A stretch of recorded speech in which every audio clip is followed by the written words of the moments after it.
Happy Saturday, April 22nd. Welcome to an abbreviated Saturday Night Live overnight. I am extremely exhausted. We've had a very busy day today. We also streamed yesterday. We did a little bit longer than our usually weekly Star Trek show because it was a Picard season finale. Also, for those of you who have not had a chance to check out our interview with Robert Meyer Burnett as we covered the last episode of the Picard season finale. Go ahead and check it out. I'm going to go ahead and put a link in the chat so that you guys can take a look at that. Hold on, let me turn down the sound so we're not echoing. And there you go. Yeah, we had a lot of fun with RMB. Like I said, I was more than happy to finally get him on the show after all these years of watching him on both the John Campea show and his own stream. His own stream, by the way, he streams a lot. I mean, that guy is like CNN. He has like an overall like an all day programming. It's great to have. So we're gonna discuss some basic topics, some CM Punk. We're gonna discuss a little bit of Star Trek, but I think we covered most of it yesterday. And then I'm probably just going to open the show up to you guys for Q&A. Then I'm going to wrap it up because, like I said, allergies are starting to kick in.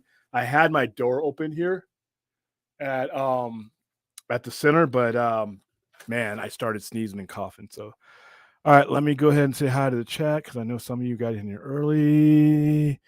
Apparently, Impact made CM Punk a big offer, but they would have had to wait until his contract expires. Yeah, Impact Wrestling. People look at Impact Wrestling. Let me make sure I'm synced up, by the way, because I don't want to be. Okay, there we go. Yeah, Impact Wrestling actually has money to offer people. People think that Impact Wrestling is just this little small shoebox organization that can't afford to pay anybody.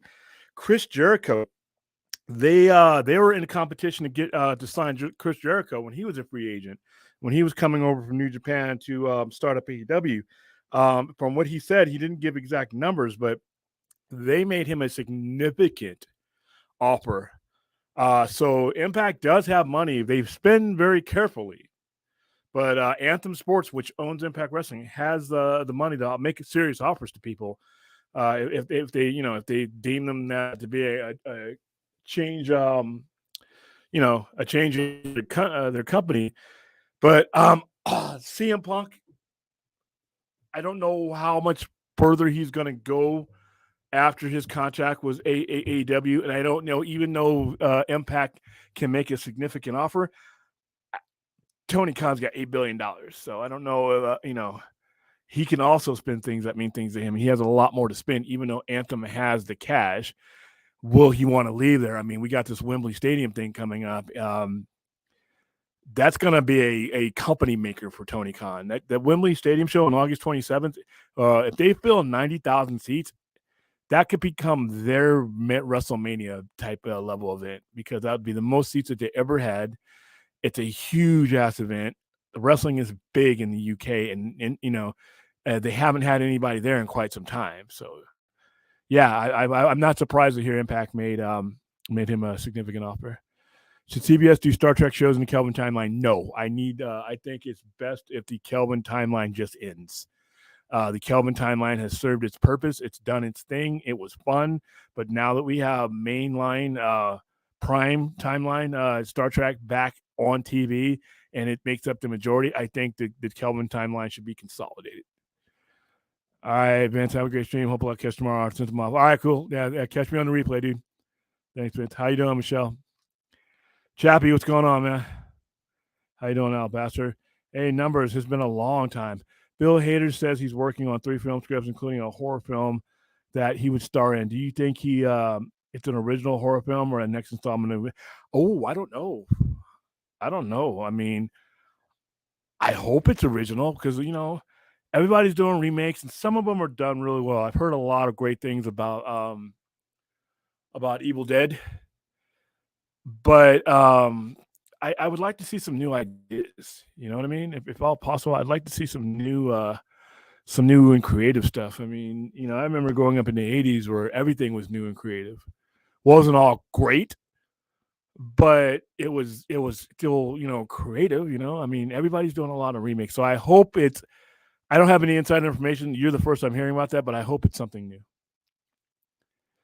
Pointer sound. That's me. That's me. That's me. How you doing, Spider-Man and Jacob? William Lakers win game 3, AD 31 points, 17 rebounds, 3 blocks. LeBron James 25, 9 and 5, 17 points.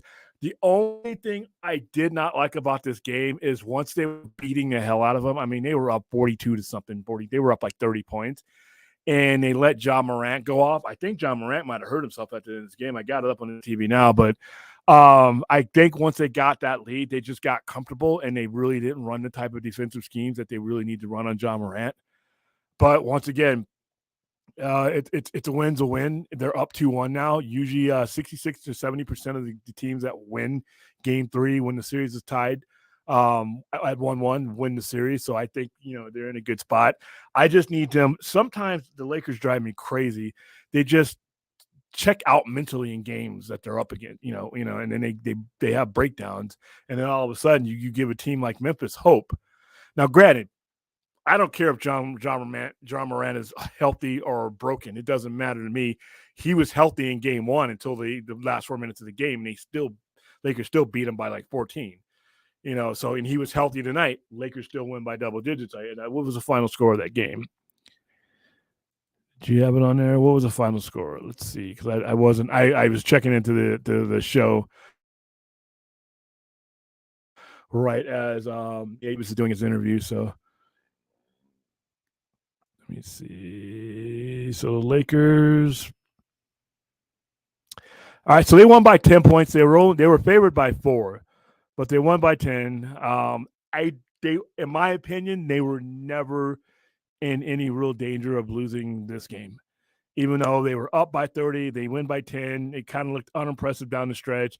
Nobody's going to give a rat's ass when you're up 2-1. You're up 2-1, and now if they win again on Tuesday, they can wrap this thing up in Memphis where they've already won a game. So yeah. Not an impressive finish, but who cares? So let's see. Spider-Man, thoughts on the Russo-Snyder interview? Opened a lot of eyes.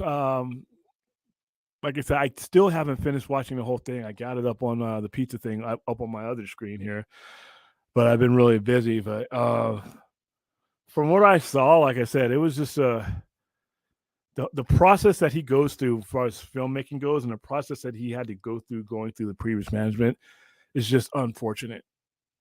It's just unfortunate, and I'm not going to go too much into it because, like I said, I don't want it to become a Snyder show till next week. But yeah, it's unfortunate some of the things that he had to go through. He seems happy where he is now. I still don't think that excludes him doing anything else with DC again. Everybody who says never has never done anything in their life. So. William, Tank Davis stops Ryan. Yeah, I saw the somebody sent me a highlight. That body shot. Wow. Fucking almost killed a guy. And he predicted the 7th round KO and he got it. How you doing? We just Christ. What's going on, dude? I can't. I'm trying to say that without laughing, and I just can't. I am doing okay. As you can cut, maybe you guys can't see because it's on camera, but I feel it. My eyes are swollen a little bit, like right up in here.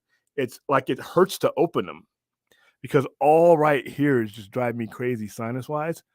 And like I said, it was a beautiful day here in Vegas, but there was just enough breeze to blow all that damn pollen. It's like I was going to put on a gas mask. I have a gas mask here, and I was like, the day was perfect. And I like to open my door up because people come in, because you only get a couple months here to keep your door open before it's blazing hot and you have to close it to turn the air on. And right now we're in the springtime, but I couldn't do it, man. So, and I couldn't take my good stuff that I wanted to take, the stuff that knocks me on my ass because I still had, it's a Saturday. So I'm doing all right. Besides that, okay. All right, numbers. Any pre-MCU heroes you feel should be in Secret Wars? Because for me, I want to see Hugh Jackman's Wolverine, Tobey Maguire, Andrew Garfield's Spider-Man, and Wesley Snipes' Blade. Of all those, the only one I would want, even that's just a toss-up, would be Wesley Snipes' Blade. I don't want to see the other Spider-Man unless it's in their own Spider-Man movie. I don't want to see those characters if they're just going to be a teaser or a Easter egg. If you bring out Tobey Maguire, if you bring out Andrew Garfield again, I want it to mean something like it meant in No Way Home. It meant something in No Way Home.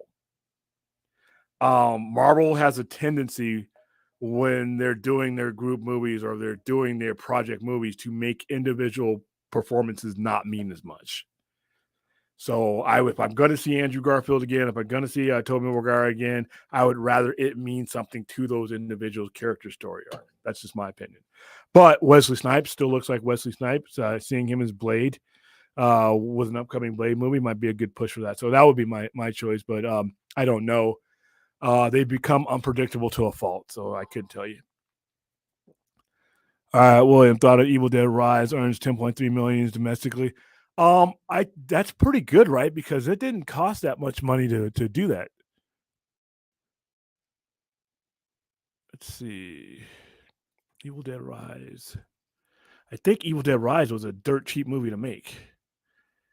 By the way, guys, if I start freezing up again, somebody in the chat let me know because I have different things on different screens. So hold on.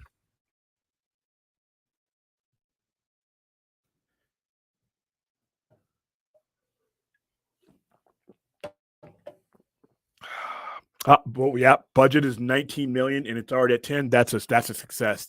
You legit, and they didn't really do a lot of advertising for that. I know because the company that helps us do our advertising for our films didn't have anything for this one in Vegas. So, and it's been getting a lot of good buzz. It's 97 minutes, which means it's rewatchable. That's excellent.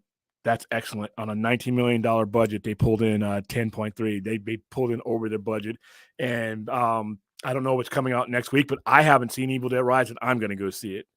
So there you go. So you probably got a lot of people like me that are going to push you. Hell, if it makes 20, it looks like it's going to pace to make about 25, 30 million, which would be excellent. I mean, 10 million on a film.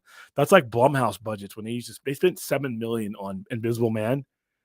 And that movie made almost 70, 80 million. So when you keep your budgets low, now you can't do that for everything. I don't want to see Superman movies or Green Lantern movies with low budgets and stuff like that because you're going to get some cardboard Sesame Street stuff.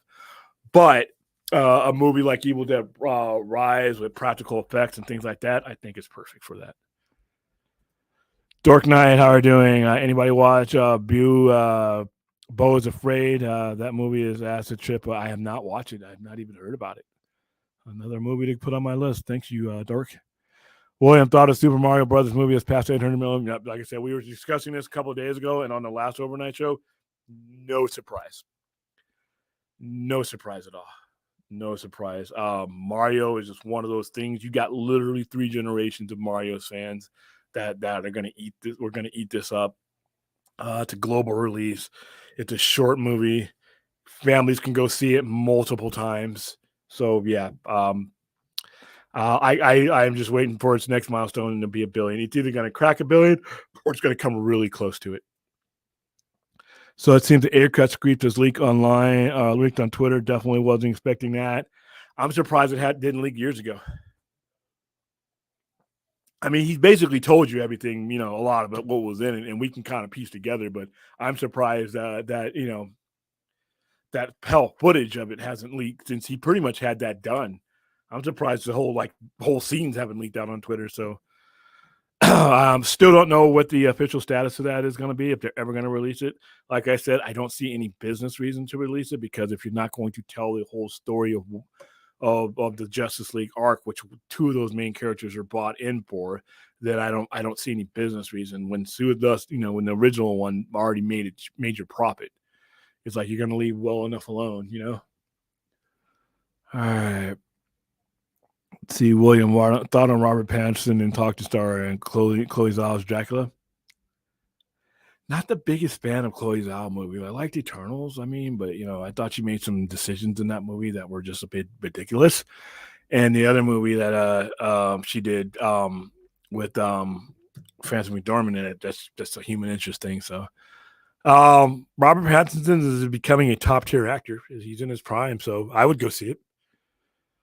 he's gotten to that level where he's broken out from the Twilight and the Lighthouse stuff to where he's gotten, he's in that Heath Ledger mode.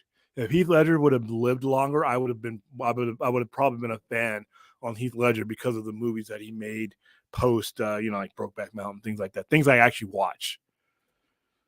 The film will reportedly follow Dracula after he awakens many years in the future. Themes of being on the fringes of society will be, I don't know, man. I would go for him. But I don't know if I would go for that story. That story sounds kind of hokey. It was 35-9 after the first one I went to work. Yeah, it was 35-9, and they made their run to 8.5. And then the Lakers, every time they made the run, the Lakers would increase it to 20. I just don't hold on for a second. I just never, felt that game was any danger. I mean, they got it down to 10, they got it down to 13, and it was all John Morant and nobody. Dylan Brooks got thrown out for a flagrant too, so he's not offensively anything that's going to stop you. Defensively, they just couldn't do anything to stop the Lakers. The only thing that stopped the Lakers tonight was the Lakers. So we were good, good as far as that goes. Let's see. So I was happy. They're up 2-1. I thought this. I just don't think the Memphis Grizzlies match up against the Lakers when they're healthy. So, William thought on Susan Downey says Sherlock Holmes 3 is in priority for Robert Downey Jr. We're going to do it when it's right, with the right people. That could take forever, but Robert Downey's definitely available. I'm not a big fan of the Robert Downey Sherlock Holmes movies. So, I mean, maybe because I'm stuck on Benedict Cumberbatch's Sherlock, but I just never was a big fan of his version of Sherlock Holmes. So that's just me. Rational skeptic William. What if the actor gun gets for Superman Legacy gets burned out and doesn't want to do it for the 10 years of being typecast? Well, he's gonna probably sign a contract. So part of the deal, whoever he casts is gonna sign a contract that they're available to do as many Superman movies as James Gunn and Warner Brothers wants them to do. That's just gonna, that's gonna be the first step. So there won't be a burnout because once you sign the contract and start taking that money or take that first step, that's part of casting and decision making. You're going to have that conversation and that talk, whoever your star is going to be, because that's very important. This is probably one of the most important casting you're ever going to have in this iteration of the universe. So you're going to have that conversation. You're not going to say, hey, we got you for one movie, we're hoping we're going to get you for the next 3 or 4.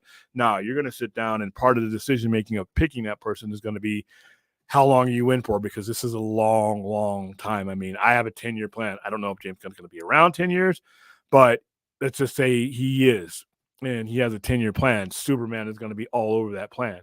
So whoever he recruits is going to come in with the understanding that, this is going to be part of the deal. So there shouldn't be any surprises or anything like that. So if he's casting properly. And I think James Gunn will. All right. Shout out to Thade. Hopefully things get better with his daughter. Yeah. Thade had his daughter had stents put in her heart. He was telling us yesterday for her heart. He was late yesterday. He was telling me why. And I'm like, whoa, dude, I'm surprised you're even here at all. So, all right. How you doing, Denise? Long time no see. All right. See, what was the topics I had? I forgot my own thumbnail. Let's look at my thumbnail, see what I had. How you doing, Belle? I saw your picture with you driving in your Army uniform before BVS. All right, so Mandalorian season finale. Hi, Aaron. I did not like this season of Mandalorian. I thought they took the wrong road to get to somewhere that just wasn't really that impressive. Well,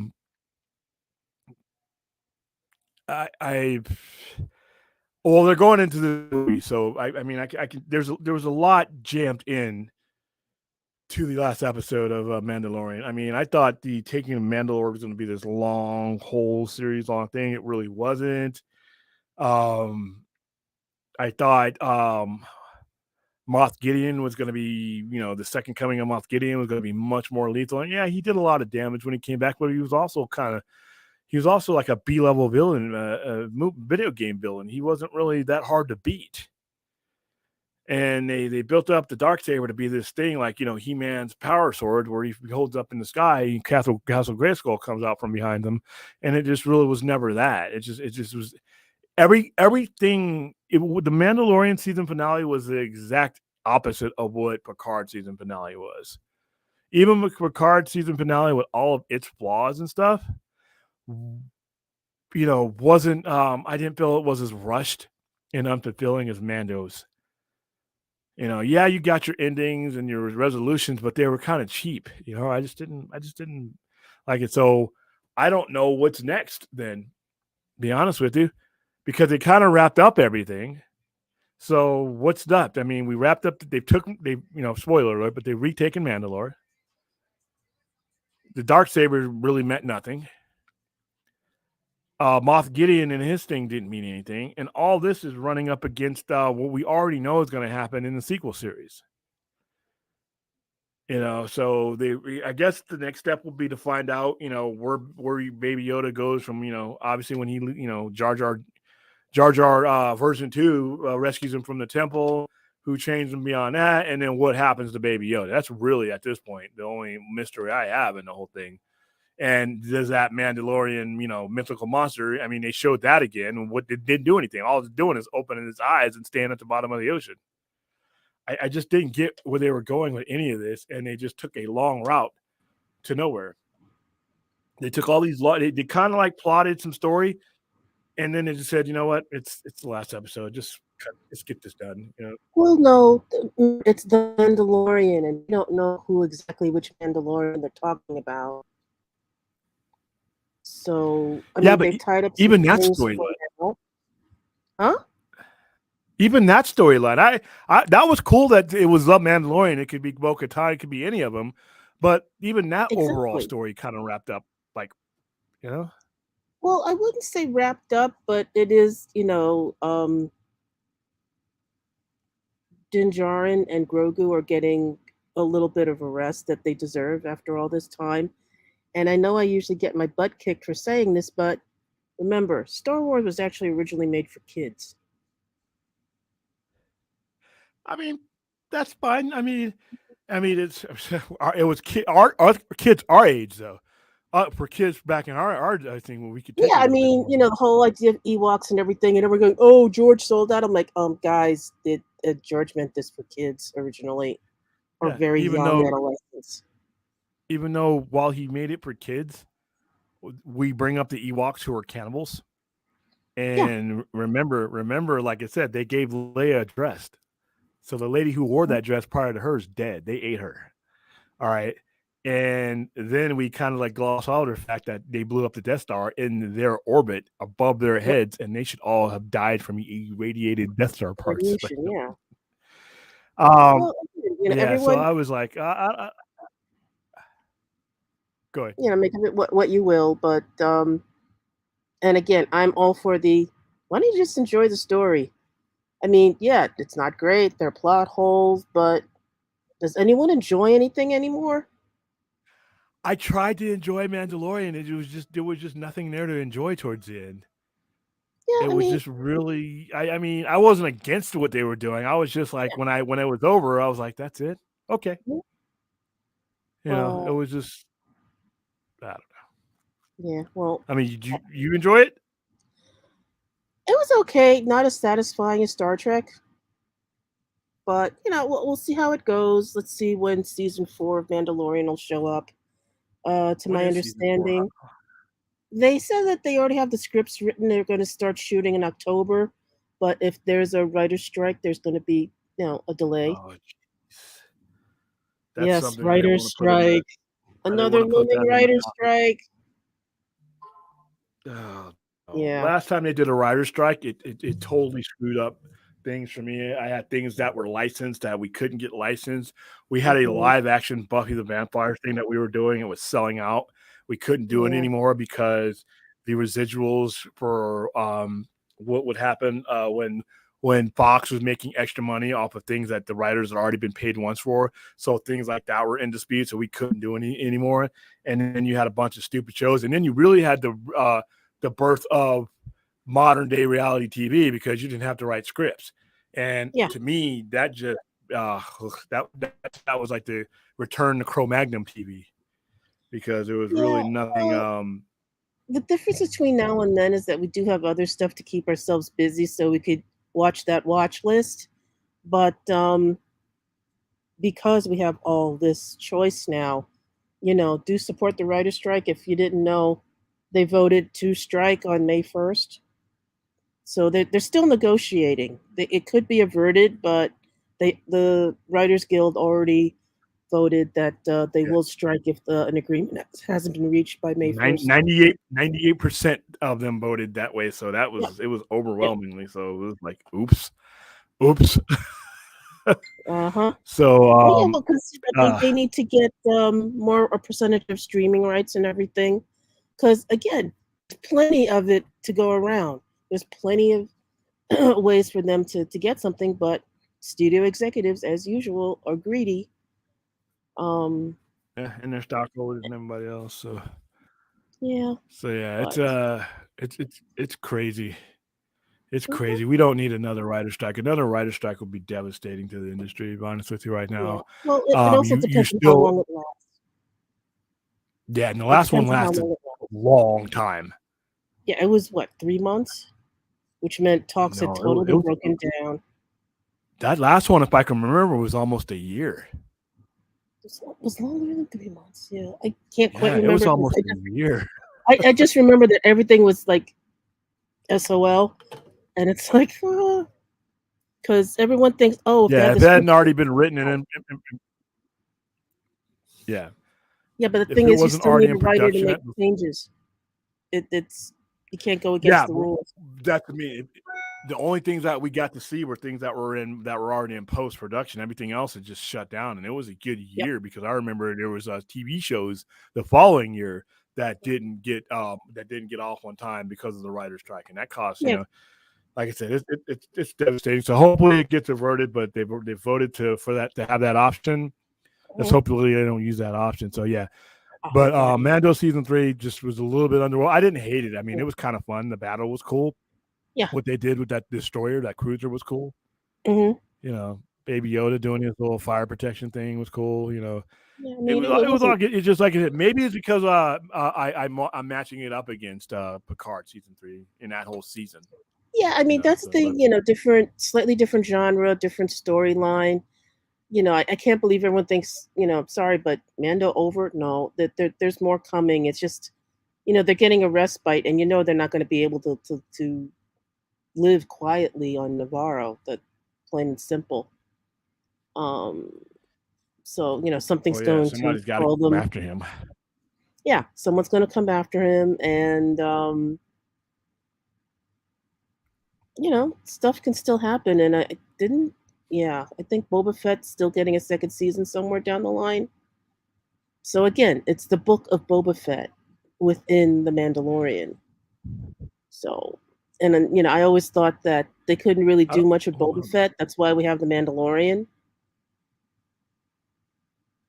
That basically turned into The Mandalorian season 2. Yeah, because it's like if you limit yourself to Boba Fett, you're not going to be able to do much. All right, so before my head explodes, let's hit some of these chat real quick because I don't know how long I'm going to last. I'm starting to tighten. My head's starting to tighten up. Ugh.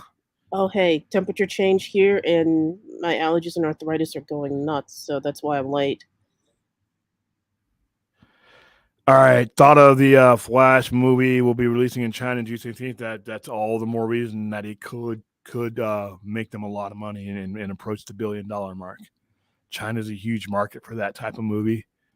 So, and we got to realize not a lot of movies lately have been getting released in China lately. So that's a good sign that this movie could do a lot. And like I said, it's going to push that question to the current management. What do we do now that we got this thing that is really popular and that people might want to see more of? So I'm going to be interested to see. All right, next one. Okay, William, thought on Al Pacino turning down Star Wars. Well, I turned down Star Wars They offered me so much money I don't understand. I read it, so I said I couldn't do it and gave it Harrison Ford a career. Well, I don't think it's hard to imagine Al Pacino in the role now that we've seen Harrison Ford in the role, but I think Al Pacino did okay on his without Star Wars. um, both him and Harrison Ford. To be honest with you, I think Harrison Ford needed Star Wars more than um than Al Pacino did. Al Pacino had already done two Godfathers at that point. Dog Day Afternoon. He was already a major Serpico. I mean, Al Pacino was a major superstar. Harrison Ford was an actor, but remember, he's a carpenter. He wasn't even a full-time actor. He got American Graffiti, and then he got in. So it changed Harrison Ford's life more than Al Pacino. Al Pacino has done just fine without. He's an icon without it. And remember, George couldn't pay them much, and that's why he was one of the first people to offer a percentage of the profit of the movie. That was very new back then. And just so you know, if you have any acting friends, you have to ask for that in your contract now. Even though 1 or 2% doesn't sound like much, but when a movie grosses over, $100 million, that 1% is yours. You made yourself $1 million or two. So that was like the other reason why Pacino probably wouldn't do it. Plus, it's Al freaking Pacino. He had other irons in the fire. I mean, I was amazed that they got Alec Guinness. And top tier theatrical. Yep.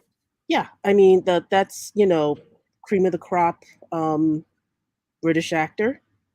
So sorry, I'd rather have Alec Guinness than Al Pacino, to be honest. So we lucked out. Yep. Everything ended up okay. Next one. Mm-hmm. One on Paramount Global countersuing Warner Brothers Discovery for the South Park streaming rights for $52 million. I saw that, and Paramount Global is going to lose. It's just don't have much of a case. They claim WBD is streaming South Park on HBO Max without paying for the new episodes, nor that they have the rights to license their specials. The problem is it already got grandfathered into the overall organization, the overall distribution organization. I'm not a lawyer, but I don't think that I think Warner Brothers is going to win that suit.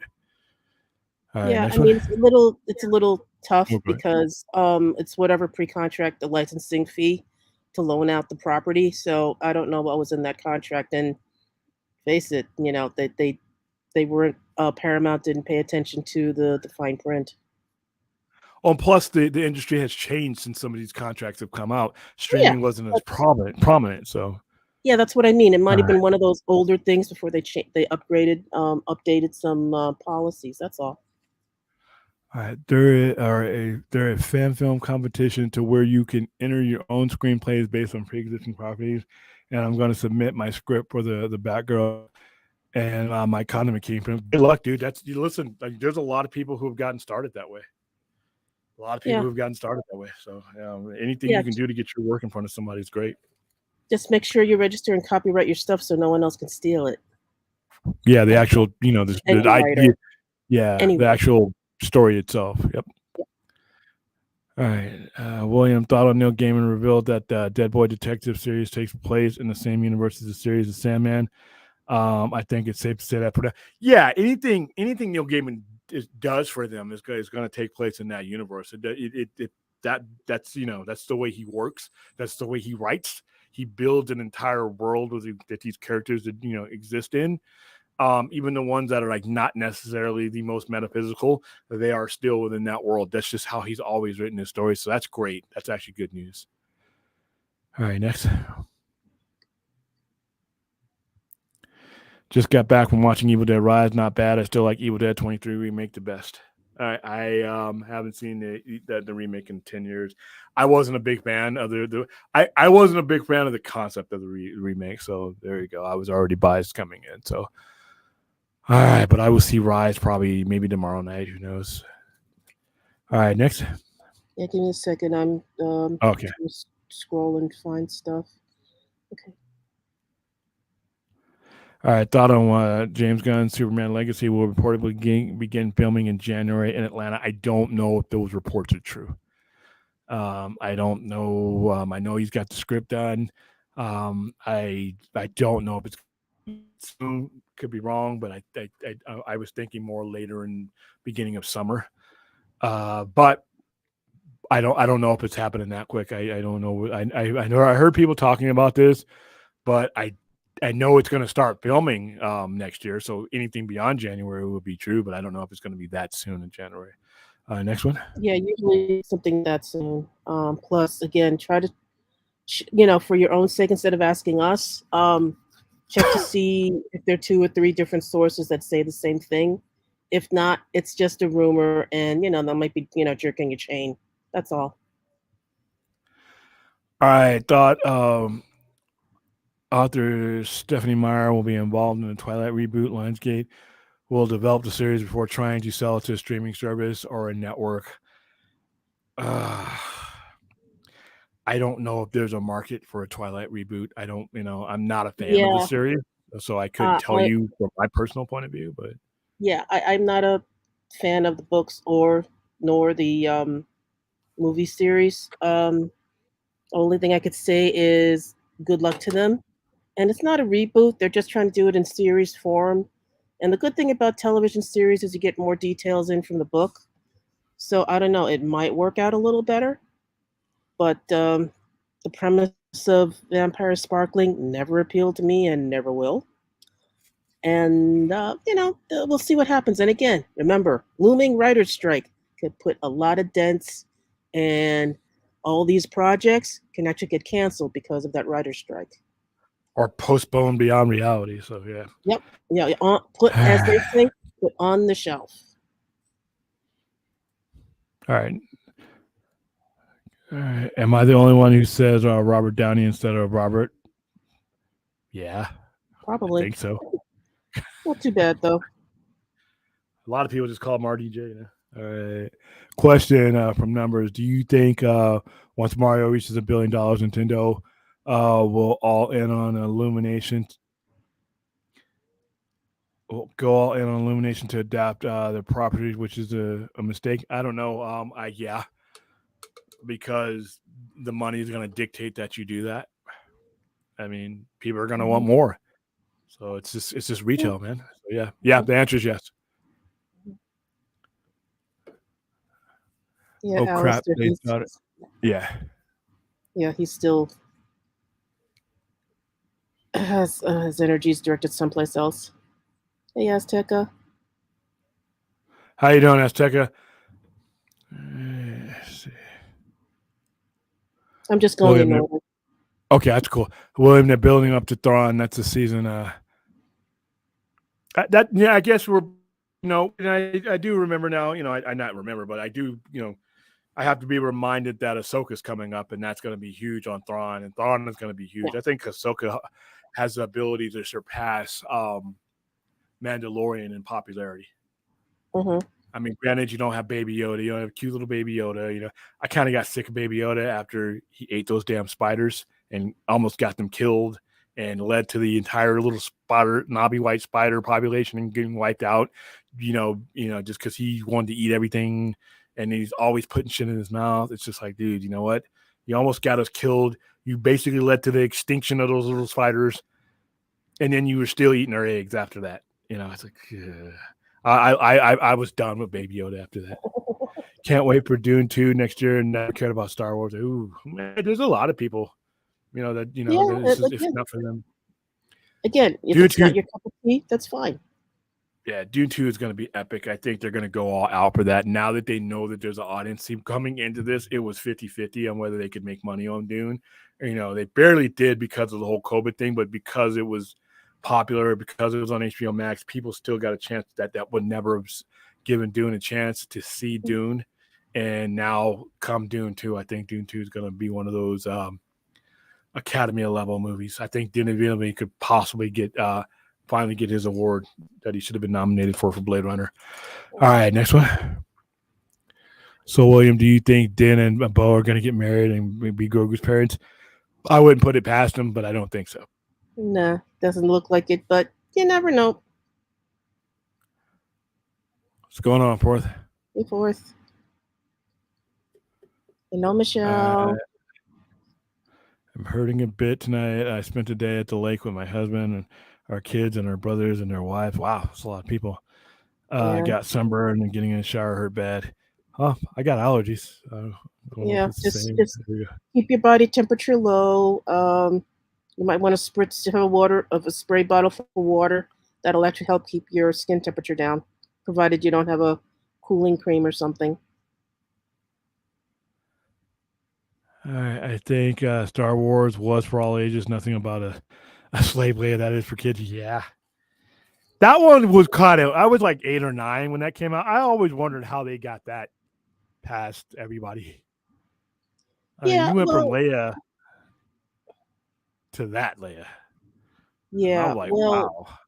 there's that, and oh god, it just went out of my head. Oh, Doctor Who, originally a history lesson for kids, and all of a sudden everyone thinks it's, oh, this is science fiction for adults. No, it was originally also made for children.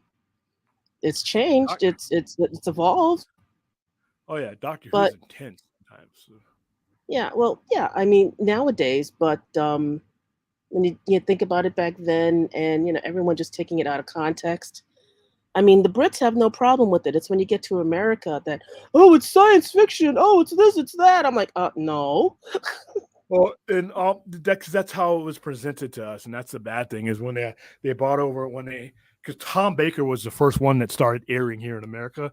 Yeah, I New remember. Doctor, so it was presented to us in that whole third eye British science fiction thing. So No, and we but I never really. remember it was, when I first started watching it on Channel 5 back in New York City, it was included with all the kid programs, um, early Saturday and Sunday mornings.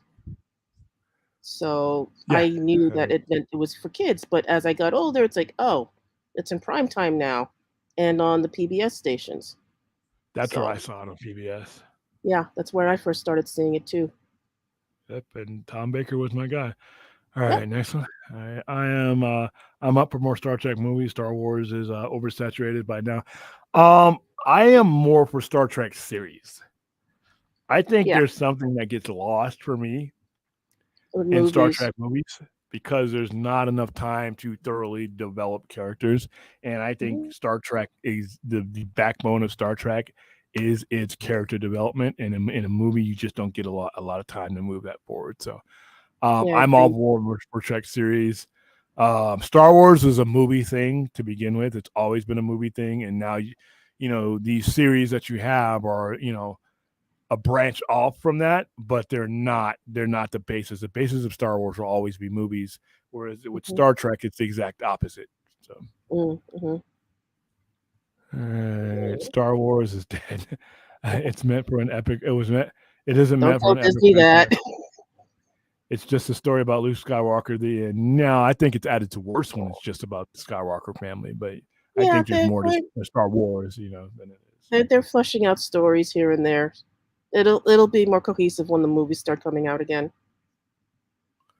And better yet, why don't they go out and find anything other than Star Wars and stuff that ain't made? I don't mean to use the word or describe Star Wars, but I'm just going to roll with it. That's why I went back to the whole original IP thing. There's just not a lot of people doing anything original. A lot of it is because they can't get the funding. Producers and film companies will not back you because they are so afraid sometimes of moving away from that familiar dollar because they are afraid that if they try something new, it won't work, and they always want to go with what's proven. People Yep. who are investing money are always going to go what's unproven. That's why it's like the stock market. Uncertainty is what crashes the stock market. Certainty is what holds it up. So that's the same thing when it comes to making movies. They're going to want to go to a franchise and a name that has already made money because that's a trusted brand for them. And Mhm. unfortunately, new ideas sometimes have a hard time fighting through that. Yeah, and So audiences today aren't as patient as they used to be. So if it doesn't interest you in the first 2 minutes, you're gone, which is kind of sad. All right. We're gonna go for another half hour, guys. I think that's how much I have left in me. Sorry. Okay, But it's yeah, still overnight on your East Coast. It's still overnight on the East Coast, so I've technically yeah. done the overnight. Mhm. Not every movie You're needs to good be a on the East never-ending Coast. franchise. Mhm. Yeah, we actually started overnight. Not every Yeah, movie needs to be a never-ending franchise, whereas the tropes are milked to death. That's true, but true. the ones that do make money do. Mhm. Not every movie needs to be a 25. You're 100% correct, but there's when it comes to like making money, to the guys who are putting down the money, they're gonna want more of the franchises than not because that's certain money that Mhm. lowers their risk threshold. So for them, yeah, when you're on the other side of the financial equation, they're gonna want to go with that trusted brand. So, Yeah, but I because you agree want with you. to. Yeah. What the advertising marketing term is called a cash cow. You want something that's always going to make you money. Star Trek is a cash cow. Star Wars is now a cash cow. Um, any franchise is considered a cash cow, but the thing is, you run the risk of wearing down the public with it and not wanting it. Um, Yeah, you have overstay to your always welcome. be overstaying your welcome or just not doing it properly.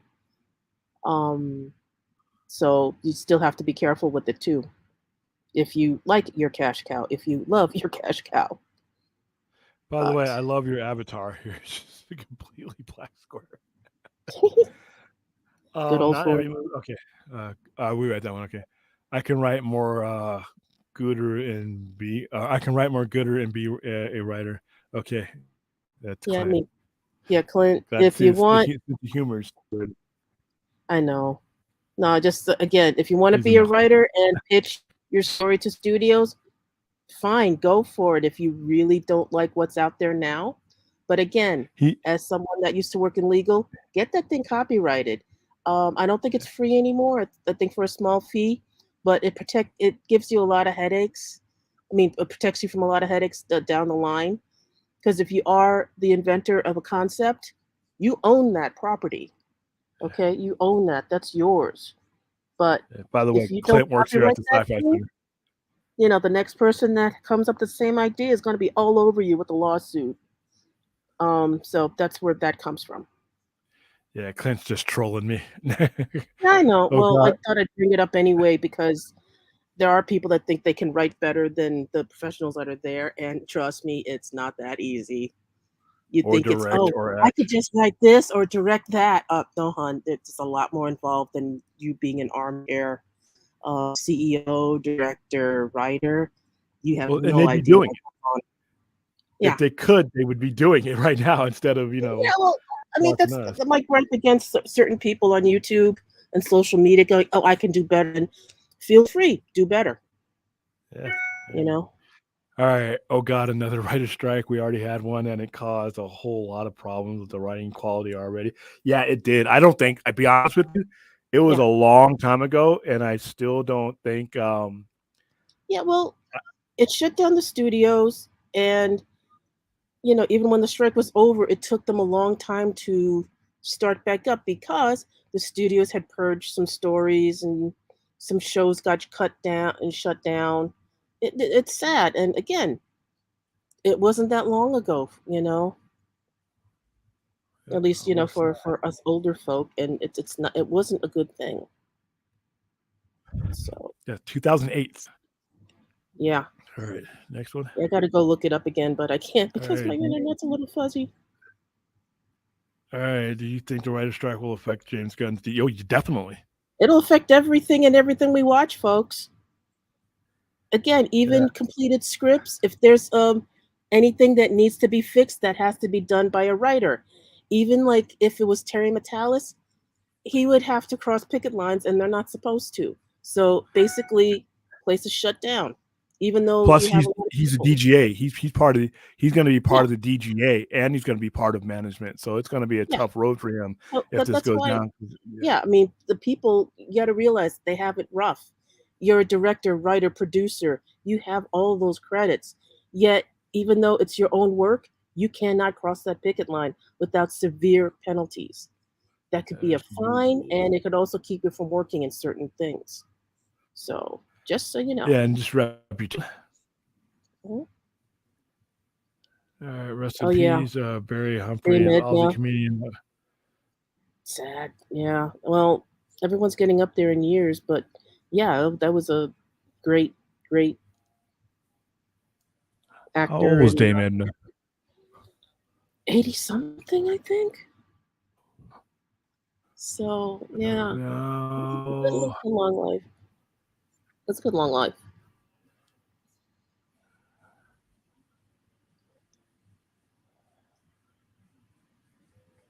doesn't give me her date of death.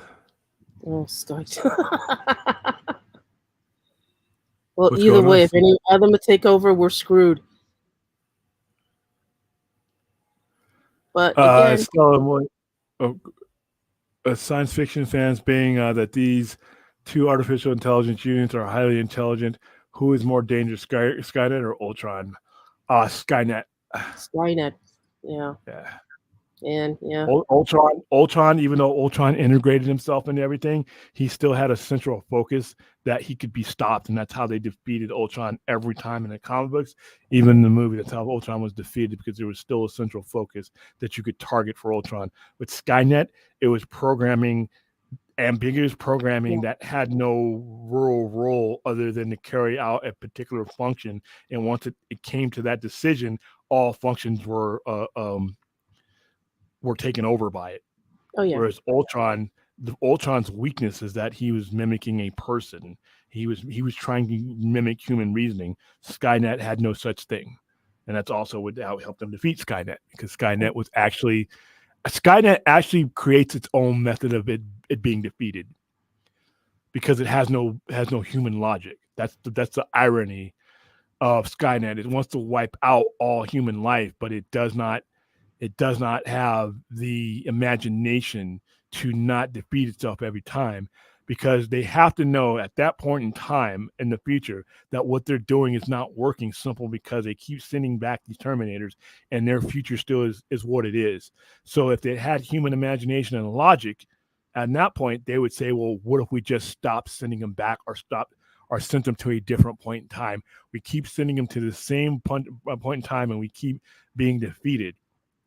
And at that point, they would have had to come up with a different idea. But Skynet wasn't a human. Skynet did not have a human consciousness to be able to come Hmm. up with that type of decision making, whereas Ultron was. All right, Yep. next one.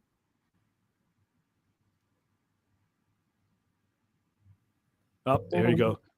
Hey, Slade, put the link in the chat if you could for Fourth 1000. You might want to be able to, unless unless you don't want to compete with them. Now I can understand that too.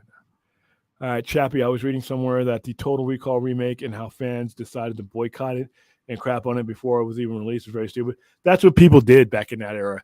Same thing happened with DC Films. It's just a lot of it is affiliation bias. It's affiliation bias. You just want to you'll say and do stupid stuff because you hear somebody else doing it, and you just don't want to be alone. You want to be a part of that group. It just got stupid for a while. Why has it become popular? Yeah, because that's exactly. It's just the main thing. It's just like when there was a couple people bullying a kid. A lot of times the other kids would go in with the bullies because it was camaraderie. It's a group. It's belonging. And when you hear other people crapping on the movie, you say dumb stuff just to be involved in that conversation. And that's what a lot of movie talk is these days, or was in that area. It's gotten better now. So next one. Yes, Michelle. Vampires. Vampires do not sparkle in my book either. I am in total agreement. All lies. We know William is Team Werewolf. Absolutely not. Twilight is as close to human interest romance as anything vampire or werewolf I ever want to see, and I don't want to see it. So there we go. I can promise you that's not happening.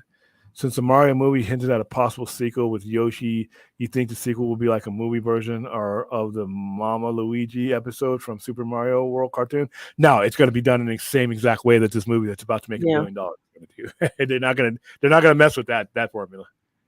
Mhm.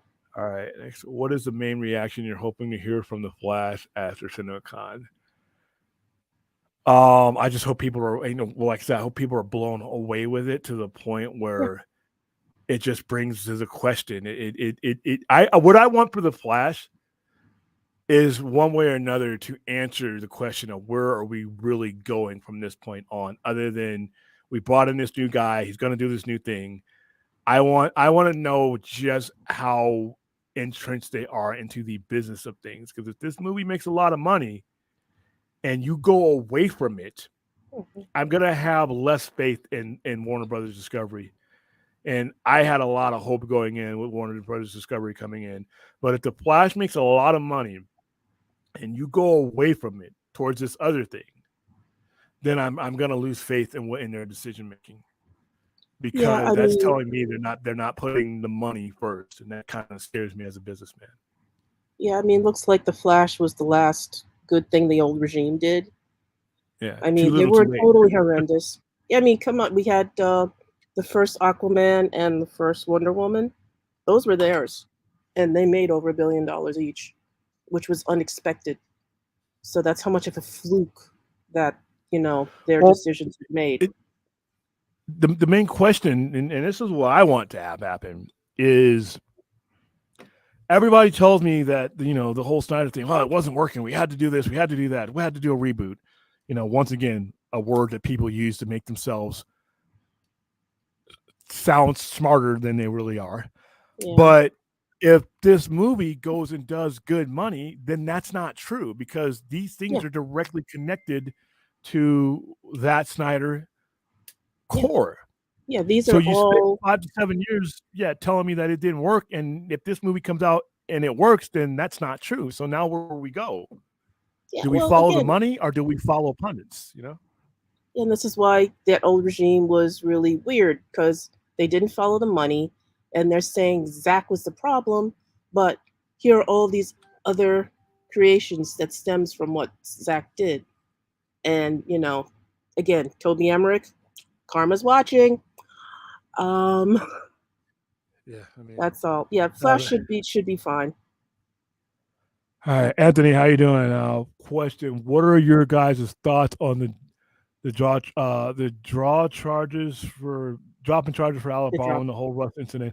Okay, if you just go back and watch either Poindexter Lounge or what we were doing anywhere I've ever been on the screen, I told you this is how this was going to end. Mm-hmm. Now, someone is responsible for her death, but criminally responsible, I just never thought they were going to, and they say, well, we can still bring charges. No, they're not. You have no case there. Yeah, you have no case, especially against him. Against him. No case. So yeah, the armorer, on the other hand, the prop chick, she's toast. Because ultimately the responsibility fell on her and her alone. Yeah, and even with her, you're lagging out. Even with her. Oops. Let me hold on for a second. Out. All right, I'm gonna come back. Hold on. I knew this was gonna happen. Yeah, as far as I know, again, the armorer, she has the ultimate responsibility. She should have been the one checking. And me personally, I don't think she was taking the job seriously enough. Especially when you knew that your cast took the guns and did some target practicing. You go and check those guns, hon.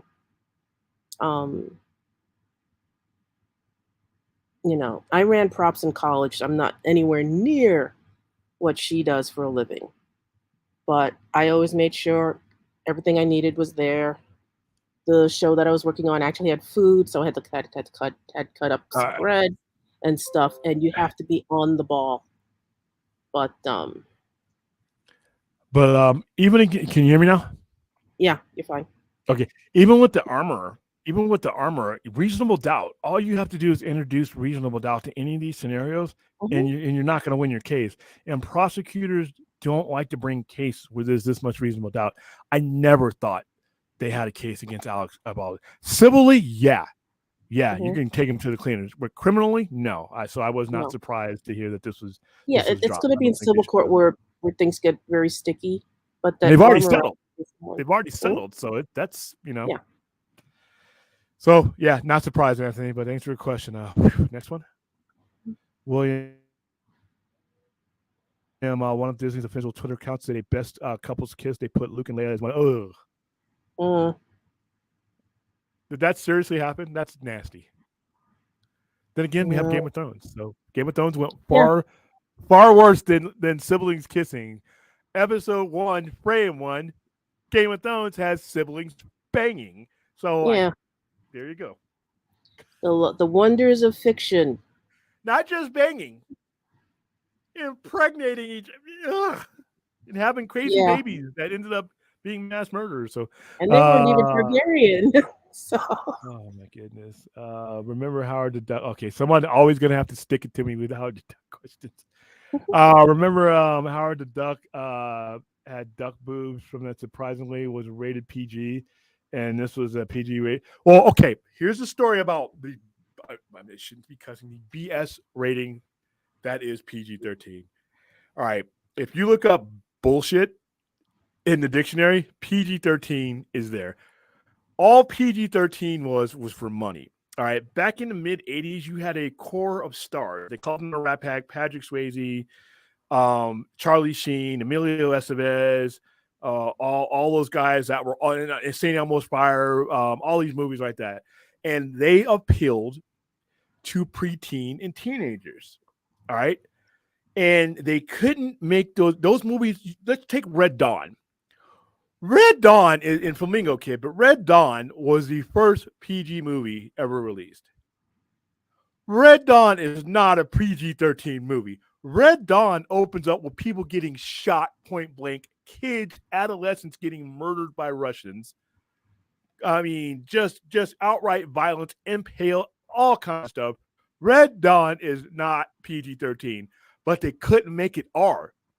Because back in the 80s, if you made it R, that means your parents had to go. All right. And they knew that that would lessen their box office appeal. So they created a BS rating, which was PG-13, because if you watch Red Dawn at 80s standards is R rated. Whenever you have that much blood, people getting shot point blank, people getting stabbed, impaled, mass murdering. I mean, people hanging out of the window, students hanging out of the window with gunshot wounds to their heads. That's not PG-13. That's them trying to create a BS rating so that you could go see it. And if you look at, and it hasn't changed, The Dark Knight, that's not PG-13. I don't care if you saw the pencil go into that guy's head or not. You knew it went into his skull. The Joker kills people in mass. All right. He's killing people. He's blowing up entire hospitals. He's shooting. I mean, there's the fight scene alone where we're in the interrogation room is, where he's just ramming the hell out of the Joker. I've seen movies that are R because of some of the things that are within the Dark Knight, but it's all about money. If they want to skirt that line between the preteen and the adult, they're going to make it PG-13. Howard the Duck should have never been made under any rating, but boobs will not, as long as it's boobs, will not get you an R rating. Now, our partial nudity, the butt, you can show the butt on regular TV, nobody cares now, but boobs will get you a PG or a PG-13. Because I remember the Beastmaster, I think, was PG, or maybe one of those movies back in the 80s. We'll get you above is open blood. I mean, gashes, things like that. Dismemberment, that'll get you. But if you look at the PG-13 movies, most of these PG-13 movies just came right up to here. Red Dawn, which is why that rating was established, did not skirt the line. They went over the line. So I think it's hilarious, but it's all about money. The rating system is complete, unless it's X. Obviously, you know what you're getting in X. But yeah, Howard the Duck. Oh my goodness. Yeah, I always thought today's PG-13 is different from the PG-13 you had as a kid. It sort of. It did, yeah. And you could get away with a lot more on PG-13 a day without going into full rated R. 100%. Like I said, The Dark Knight. The Dark Knight is a mass murderer's dream. All right, There's a lot of stuff that's in there, that they got away with. But yep, I agree, Anthony. Next one. We're creeping up on 11. Oh. And I just looked it up. That old writer's strike, it was 100 days long, so it was 3 months. It was 3 months? Why did it seem like it lasted forever? Because I told you, for production to start up again, that's how long it took for everyone to get back in gear. Because everyone shut down, went on vacation, did some spring cleaning.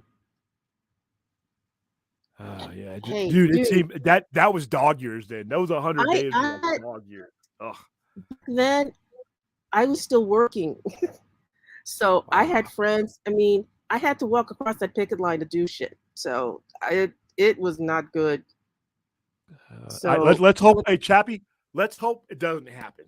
How about that? Let's not answer yeah, that question until because that's now, like I gonna said, devastate us. Oh, Jesus. yeah. I mean, they're a little wiser now. I mean, back then I remember listening to the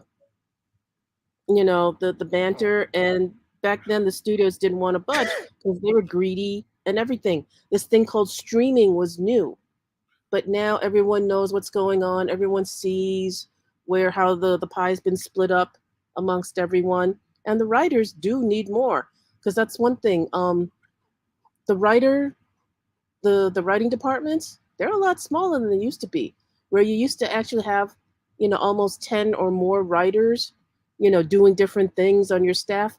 You're down to like 4 or 5. That's big, especially when you are doing a regular TV series, like let's say network TV still doing at least 20 or more episodes a season. Yeah. You could fudge it a little bit with the cable stuff, but again, you have to get a quality writer, quality person that's going to do a nuanced script, so you add some life into a character, and the storyline, and again, enjoy it for what it is. If you could do better, please have your Yeah. stuff registered, go pitch to the studios. Might be some of it might be better. As we say that, Yeah, given some of the stuff we watch, some of the shit you guys put out may be better. yeah, All right, it Anthony. Yeah. Don't do explain the that. thing because original movies um okay, I'll be horrible. Yeah, can you explain the line of fans of an original series, TV or a movie series or TV show that are threatened to boycott the remake of their favorite series or franchise before it even comes out? Okay, time to get my butt kicked. Grow up, first of all. You get older, you mature, things never stay the same.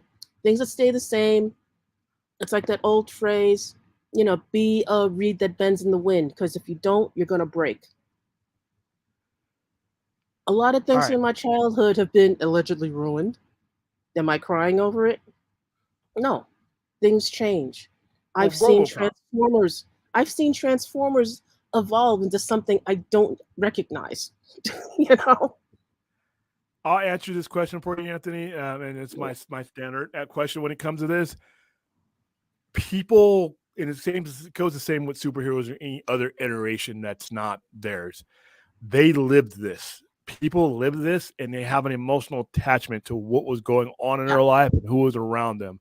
They Mhm. have and I'm not going to say it's a mental disorder, but there's a problem with separating something new coming out and it's not a threat to you. Not like the Crow. I'm going to bring up the Crow as a perfect thing. The Crow was a big part of that part of my life.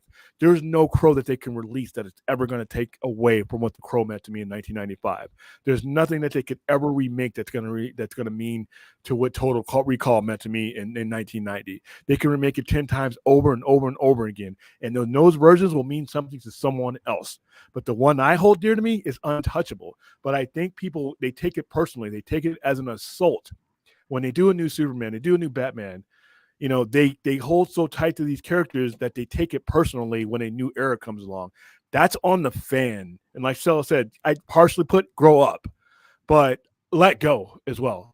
Hold on to the one that you want to hold on, as long as you want to, but let go of the angst that goes with it. You're letting something being remade ruin the enjoyment that you lived when you watched it. That is never going to change. If you liked Evil Dead, the Evil Dead that Sam Raimi made for $12 back in the 70s and 80s, then that is always going to mean that to you. All right, that's not going to, no matter how many Evil Deads they do, and they're going to do plenty.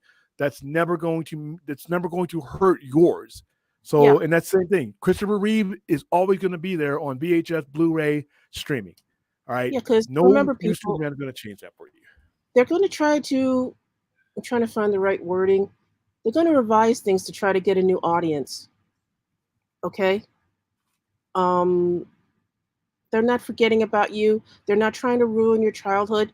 They're just trying to keep that IP relevant. Okay? Um, it's not a bash against you, it's not a bash against your childhood. But the thing is, if you feel that way, I would suggest going and touching some grass because you need to, first of all, ease up. Raising your blood pressure like that ain't going to do you any good. It's And entertainment. you got to, yeah, it's entertainment, first of all. And one of the bigger things I found out when I was going through therapy, 'cause I've had therapy. Yes, when I was on disability, I decided to get my head straight. And you can't change the world, but guess what you can do? You can change your reaction to it. Because if you don't, again, you're going to raise your blood pressure.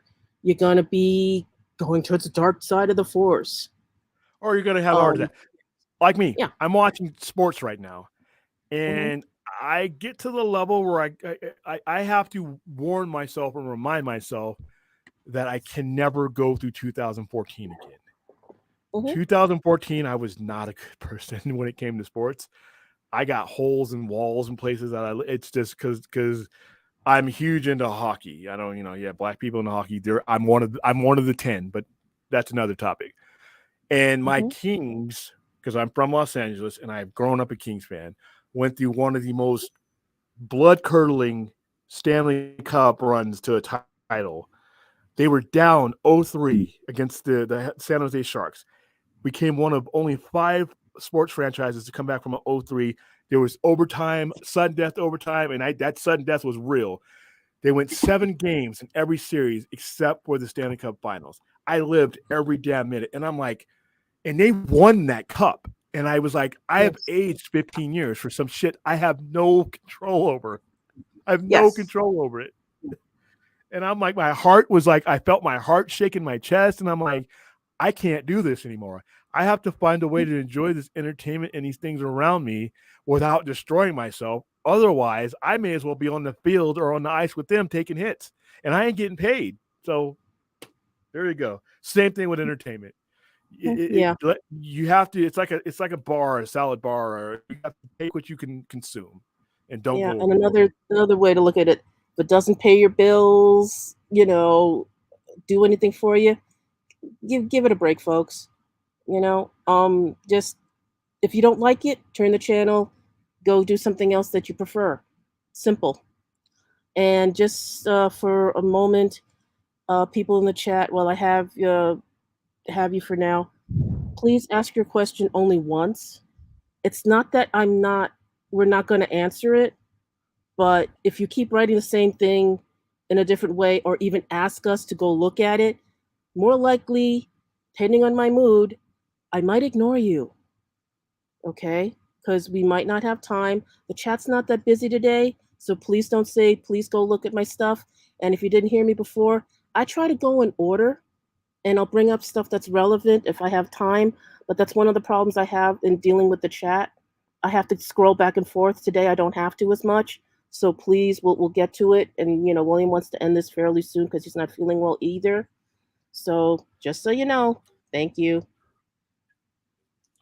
All Any right, next thoughts one. on the idea of any thoughts on the idea of Pedro Pascal voicing Wario? Why not? He's voicing everything else. Yeah. He definitely has the ability, so I'm all for it. More work for Mhm. Pedro. Damn it. Yeah, more work for Pedro, the world's All right. greatest space dad. All right. I'm sorry I can't support this last movie simply because it's Ezra Miller. My heart won't allow me. That is your right as a consumer. That is your right, Michelle. If you don't want to watch it, fine. Just go watch something else. Not a problem. All right. What are your Question. thoughts on? Yeah, I'll read it. What are your thoughts on some of the channels that were behind Ezra calling for him to throw out the defamation suit against some of the major newspaper published vacations? I'm not going to tell anybody not to take Yeah, what they think is good, the proper sound legal action for themselves. If yeah, someone feels like they're defamed, that's a conversation between them and their lawyer. I can't even chime in on that. I look like a fool by trying to.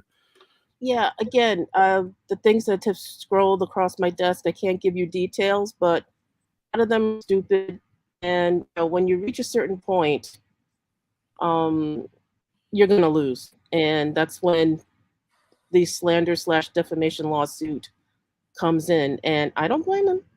I mean, you got a good case, you could win, do it. I mean, forgive me for getting semi-political. Fox News just lost their defamation suit with Dominion. They didn't have to publicly admit that they lied, but they did apologize to Dominion, and it cost them 7 million, 700. $87.5 million. 786. The problem with those guys, and I don't even have to get political on it, Yeah, they handled that stupidly because they waited yeah, till all the information and all the text and all the evidence yeah, was out, and yeah. then they settled. The problem is anybody else who wants to sue them now, that all that evidence, they can use that evidence. So they should have Well, settled the like other months ago. other one, Smartmatic, they have a Yeah. $2 billion plus lawsuit against Fox, and they're going to drag them through the mud too. Yeah, because So, the smart thing, if you know this stuff is out there, settle mhm, from day one. Now, because now not only did you lose the money, you have other things out there that's going to put the bar higher mhm, because of the information. The Smartmatic or your other person, they know that you want to settle, so they're not going to lowball now. So that's yeah, silly, but yeah. All right, next one. The Flash movie is about leaving the Snyderverse behind. So if it's successful, it doesn't mean it's a successful segue to the gun stuff. No, no, because no, the problem with this is the retail mind, the customer mind wants more of what they saw. They're mhm, not going to go for some cockamamie explanation that this leads to this. That's not how the retail mind thinks. This leads to more of this. Is how the average mhm, consumer goes. Not this leads to some shit we don't know, we've never been exposed to, we're up in the air about. No. That's why the people like the franchises. We were bringing this up before, especially with you, Forrest. Not every movie needs to be a franchise, but guess what? When you're gambling with someone else's millions, you want that gap in between the money you spend and the profit you make to be this close. Right now, if you do a segue into his things, you have this thing right here that you just made money off of, and your next thing that you may make money off is so far away and so different that you may be wasting the opportunity that this presents you. This money is the money that the Flash can produce you, and the potential money that it could produce for you is a lot closer in front of you than that abstract money that James Gunn stuff might. And I'm not saying James Gunn not to do his thing, but that's my thing. That's my conundrum. The question is do you just completely shut this off? Do you shut off this spigot that may have just given you $1 billion in favor of something that maybe might get you 500 million? And because no matter how good James Gunn's Superman is, it's going to deal with the same man babies that have hindered every version of Superman that's come out since Christopher Reeve. He could put out Shakespeare, and it's not going to matter. You have the man babies with their diapers on that are going to have a death grip to the Superman that means the most to them. And some of it is going to be Cavill. So he's going to go up against things that have nothing to do with his version of Superman. So that Superman could get off to a slow start or a mediocre start or start that's not what the bean counters may want. Now, those bean counters are going to look at what just happened with the Flash if it makes that $1 billion. And like I said, that explanation of, well, it's a segue to him resetting the universe. The average casual consumer may not want to hear that, and the shareholders are damn sure not going to want to hear that, because 2 years away money is a lot more riskier than this money that's in your hand right in front of you. Like I said, I don't know what's going to happen, but if the question doesn't at least come to the surface and get asked, I am going to lose faith, because that tells me you're not reacting to the financial reality being presented to you. I'm okay with visionary stuff. I'm okay with taking risks and having visions. But we're talking about a whole lot of money, and we're running out of time to get this right. If this doesn't stick, what James Gunn does, you're talking about an entire generation that's just not going to give a rat's ass about DC films. And mhm, none of these guys are going to be around for the next shot. So exactly. I'm not saying that they should act one way or another. All I'm saying is that if the question is not even considered, I'm going to be very skeptical about just about everything going forward. Okay, next This one. is the last official question. So if we don't get to the comments, All right. All right, this thoughts is the on last. Ryan Reynolds and Rob McElhenney football team, Rexton AFC being promoted to air. I'm sorry, I don't watch soccer. I think that's a soccer question. I'm sorry, Aaron. I don't watch soccer. I'm sorry. Yeah. If I don't know the answer, I don't want to pull wool over your eyes and give you some bullshit answer just to say something. I don't know anything. I know Russell Crowe still owns the Sydney Swans, but I haven't been watching AFL lately. Although, believe it or not, for a crazy American, I do like Australian football. Love that stuff. All right, But let's just do the comments before my eyes completely shut. I think I got a little bit more energy in me. Yeah, that's why I was asking. All right, let's see if I can get the stretch run going. Yeah, I decided not to. I didn't highlight anything. Yeah, go take a stretch. And by the way, guys, I hate to do this to you because for those of you that are going to be eating ramen tonight, I've been there. Not me. Not tonight. Tonight. Oh. I can't smell anything, hardly anything, but I can smell. This is making its way through. Okay, at least that ha ha ha. Yay, food porn. There you go. It's not loaded fries. It's pastrami and cheese. With mushrooms. No mushrooms. No mushrooms. Ah, good idea. You know what? That's next time. I thought it saw something. Okay. Nah. It just looks good that way. It's caramel cheese or something. Caramel. Oh my goodness. Okay. Let's put that back. Yeah, actually, I had ramen for lunch, but I had made a good chicken broth with some chicken that I made yesterday. So ramen and bologna, get it done. Oh please! Okay, I'm ready. I used to eat peanut butter and bologna sandwiches, which actually go together. One of these days, I'm going to tell you guys about the beginnings of the Sci-Fi Center, and whatever crappy day you're having or have ever had is going to seem like hitting the lottery. Like hitting the lottery compared to what I went through to get established and keep this place open. Yeah, I look back on it now and I'm like, I did that. I didn't kill myself doing that. I've touched on it briefly, but the more I look at it now, I'm like, how did that happen? How did I keep that together mentally and physically to get to this point? But yeah, we'll go into that one day. All right, Alabaster 531, and they changed themselves to because learning to adapt and evolve and making an effort to make happy memories of how you live healthy. Yeah, hitting on what we were talking about. Yeah, I mean, it's just you got to put these things in perspective. And I think when I went overseas and I was 10,000 miles away from all the stuff that I had just let bother me and had a new set of things that bothered me, I realized that you can really rearrange things in your headspace so that they don't hurt you as much. Some people do it with therapy, and if you need to do it therapy, by all means, go do therapy. But sometimes it's just recognizing the magnitude of things and what they're supposed to do. These movies are supposed to entertain me and give me fun things to talk about. And when they get to the point where it's not that, then I got to let it go. Same thing with sports. When I put my fist through a wall that I built, by the way, when I put my fist, and I forgot it was, I can tell you exactly what day it was. Once again, it's hockey. Most of my destruction and age and gray hairs come from hockey.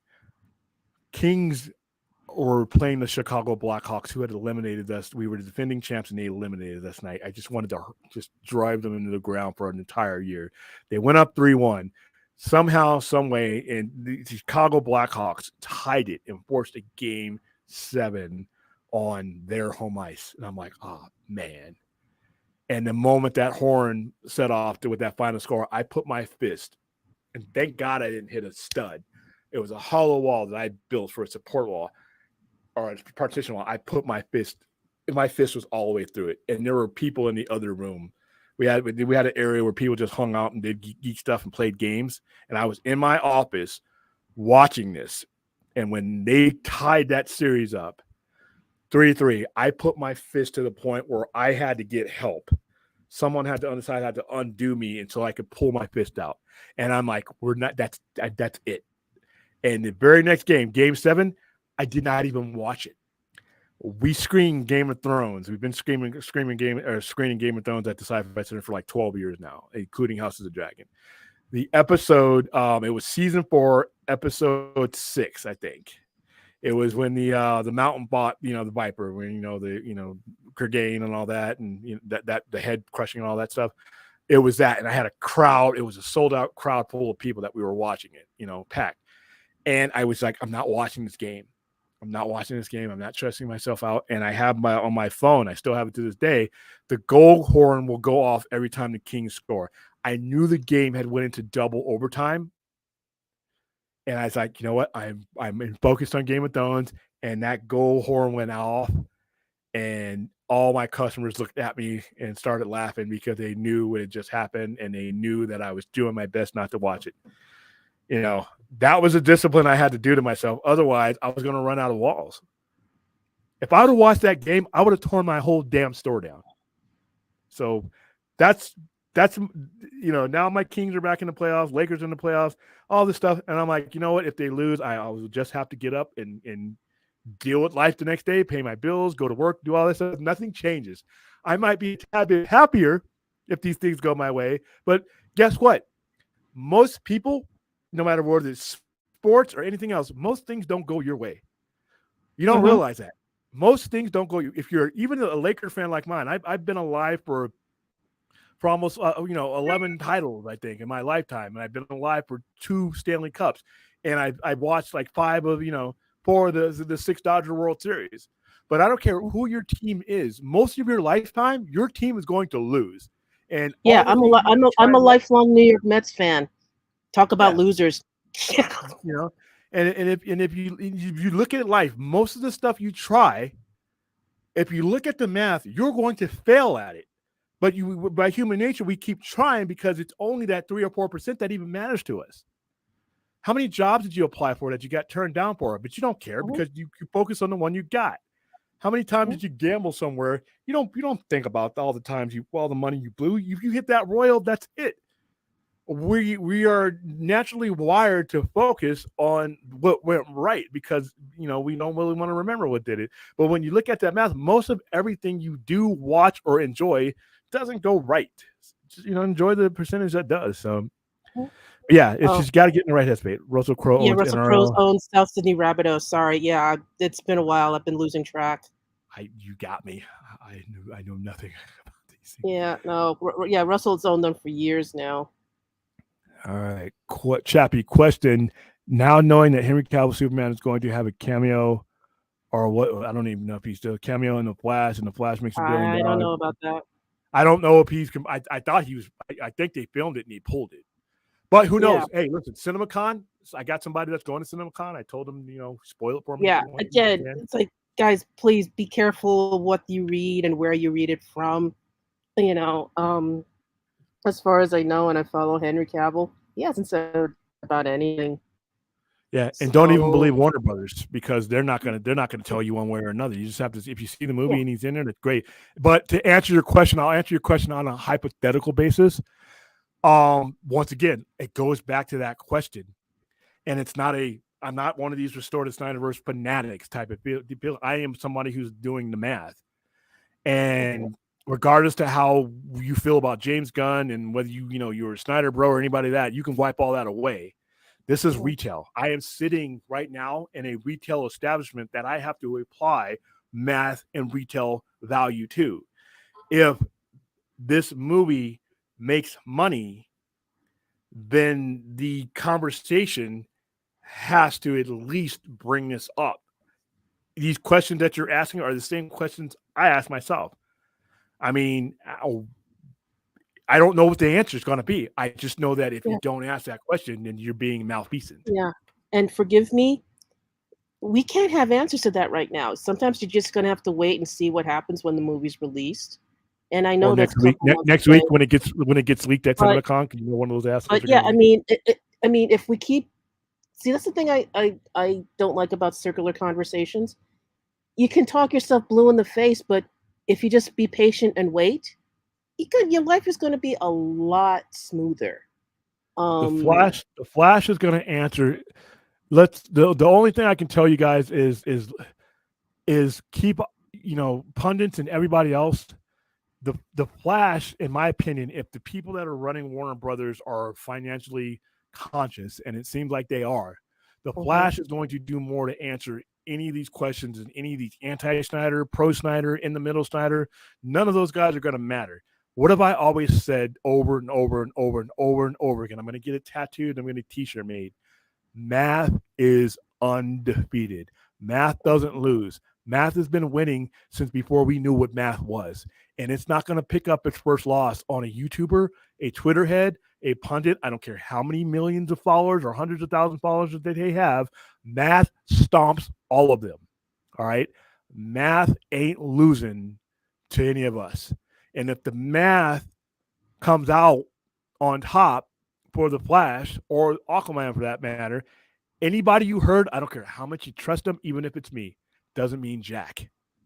All right. Math he's got that title belt and he or she ain't giving it up anytime soon, mhm, especially not to us. So yeah. there you go. Next one. All right. Is there still going to Mm, be a Witcher season 3? I don't know. yeah, I no, think so. actually, season 3 is done. It's season 4 that'll continue with Liam Neeson. Not Neeson, Liam Hemsworth. God, I am out of it today. Yeah. Um, that was the whole big deal about Henry leaving. But yeah, the next season was you'll still see Henry as the Witcher on Netflix. It's the season after is when Liam's taking over. So we'll see what happens there. All Let me right. get back up to this.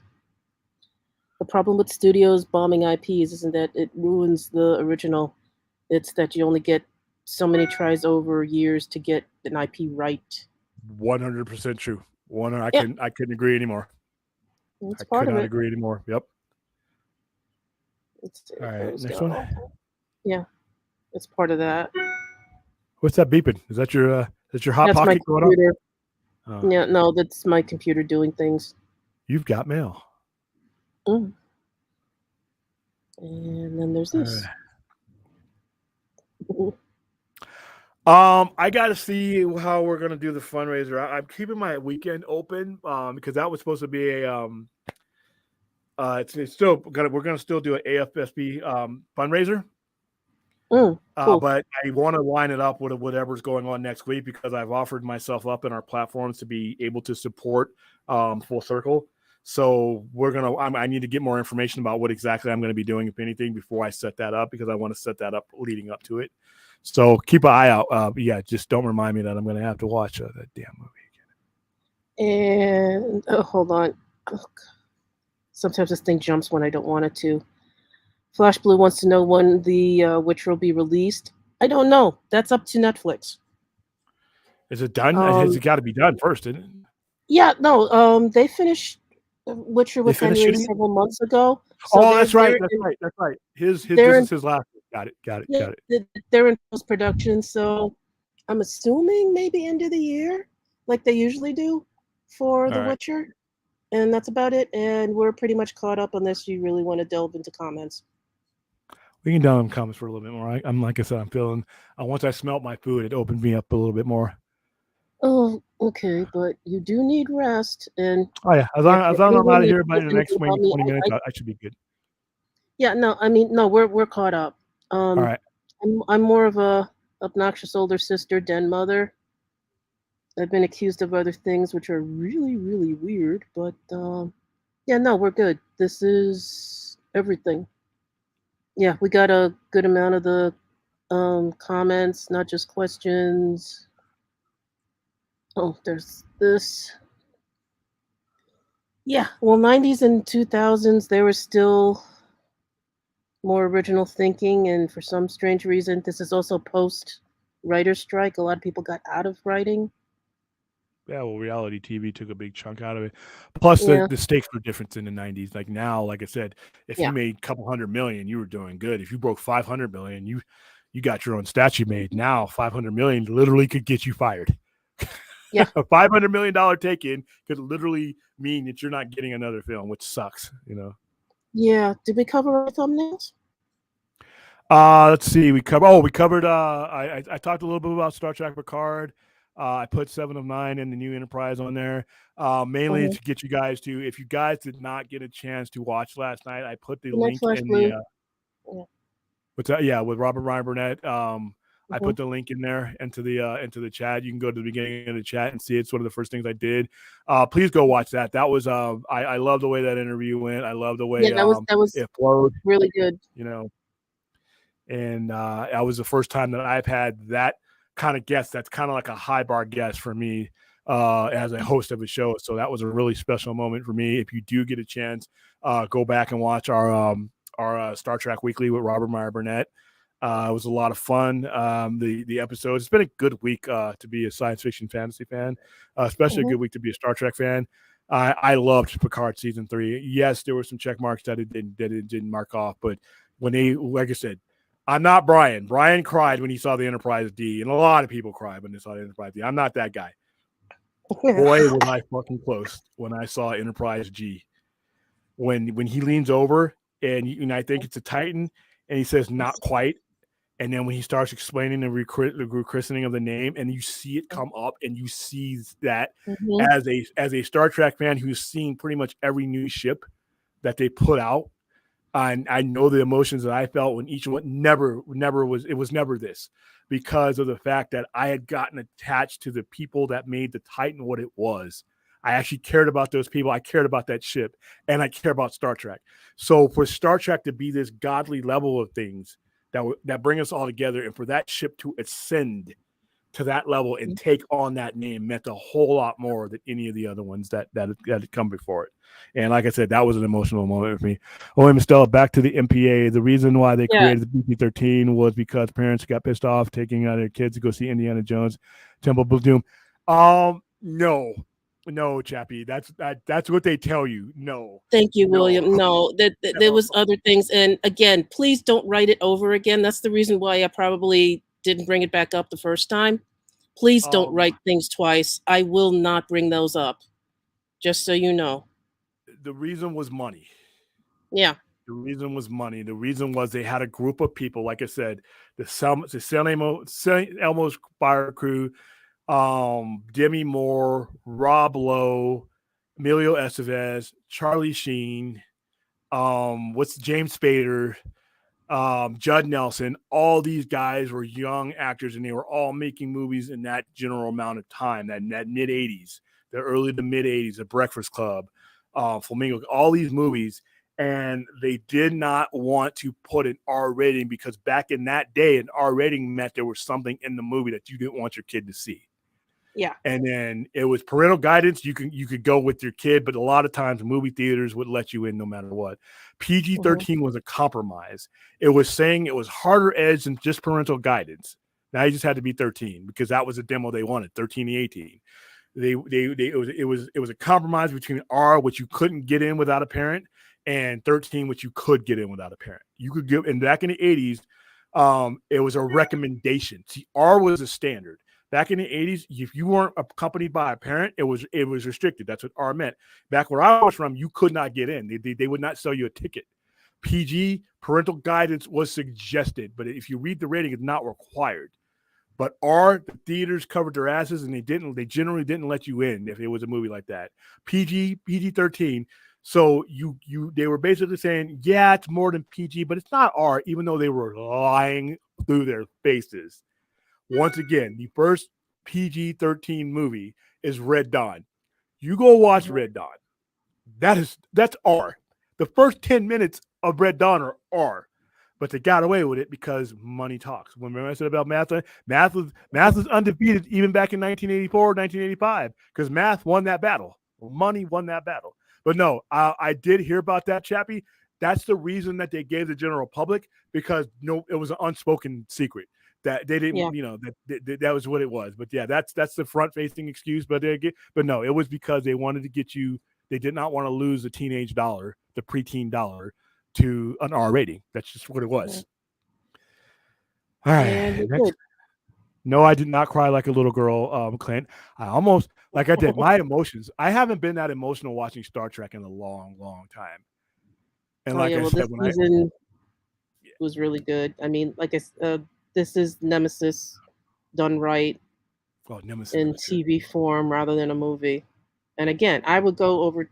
I'd rather have a TV series than a 2 hour movie that leaves me guessing at everything. So All right, guys, I think that's it. I am starting to swell up now. I'm only a half hour short than our usual show. I usually go just after 12, but I okay, am feeling like crap. I am tired. It has been an exciting week that I've ran on pure adrenaline. These next couple of mhm, weeks for me is going to be from pure adrenaline. I got Showmania happening. I got Rocky Horror happening. I got Free Comic Book Day, which is always a huge day for me here. I have just tourist people coming in town now because the weather is better. It's not quite blazing, so I'm getting locals. So everything is starting to hit that pre-summer type of time. And then we got these big movies coming out. We have 2 major comic book movies. We have Guardians of the Galaxy. mhm. We have The Flash. We have a lot of stuff hitting. And like I said, I'm going to be running on adrenaline until September. So thank you, Stella. And First Aid, who could not be here tonight for very good reasons. Everybody put a prayer in for his daughter. Even if you don't pray, put one in. And I will see you for tomorrow nights. I haven't found out what I'm going to name. It's not going to be an overnighter. Sundays are not going to be an overnighter. I just don't have that kind of energy, and I don't think this our support crew does. So we're going to have to rename it, but we're going to give you a good chunk of time tomorrow night. So be probably in the 10 o'clock area, probably 10 to 11:30. So it'll be a lot earlier for those of you East Coasters. You can actually go to bed at a decent hour if you do sleep. And that's it. You got anything else, Stella? No, good. That's good. All right, Just guys. watched last night's Yeah, watch last night's uh Star Trek Weekly, please. It was Star a Trek fun Weekly show. with Robert Robert Meyer Meyer Burnett.